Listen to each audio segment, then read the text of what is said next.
people don't want to talk about it and they're just like आंखें बंद करके बस sign कर लो जो कुछ भी लिख रहा है. I'll be classified either as a virgin or divorced. It's absolutely wrong because a woman is allowed to not be a virgin as much as a man. Why? And they're like, why? But why are you talking about divorce? I said, we're not. We're just preparing. It has nothing to do with the mother-in-law and the father-in-law and the brother-in-law and the sister-in-law and the mohalla and the clothes and jewelry and all that stuff. Marriage is a joke here. Everybody is racing that. घोड़े पे चढ़ के कौन आया, हाथी पे चढ़ के कौन आया, which designer clothes, who did they win? Just don't ask any questions, you know. So I think the issue that we have is that we don't talk about it enough. We don't discuss it enough. We just feel that, oh, it's just a formality. That's what it's, you know, that's the feeling that you get. कि बस ये तो formality है. It's not a formality, you know. It gives you your legal rights. It gives you a lot of power. It actually empowers you in a lot of ways. Media and the way that the way that we're shown marriage outside of perhaps our own personal lives and our families shows a very unrealistic marriage, you know, unrealistic way of relating with people, with your spouse.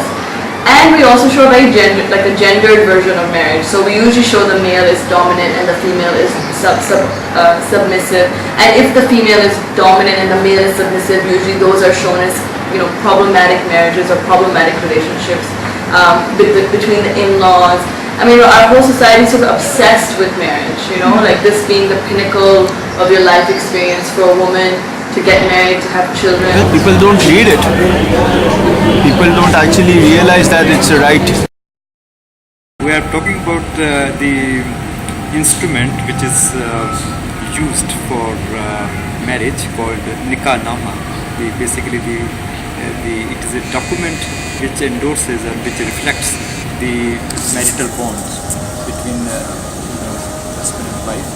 And you should know one thing, that it is not the requirement of religion.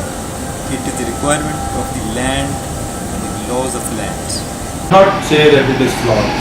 I would say the basic problem in the Nikah is that certain clauses of the Nikah, they are not filled out by the person who is by the Nikah. There are various clauses in the Nikah which deal with the permission given to the wife to divorce,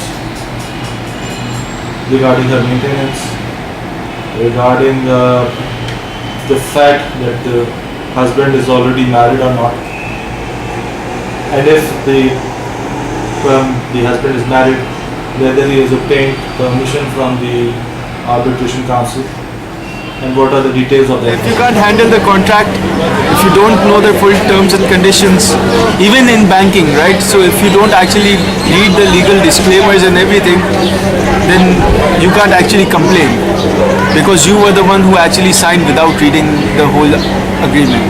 You have to read the fine print. A lot of times we do think it's this romantic love affair.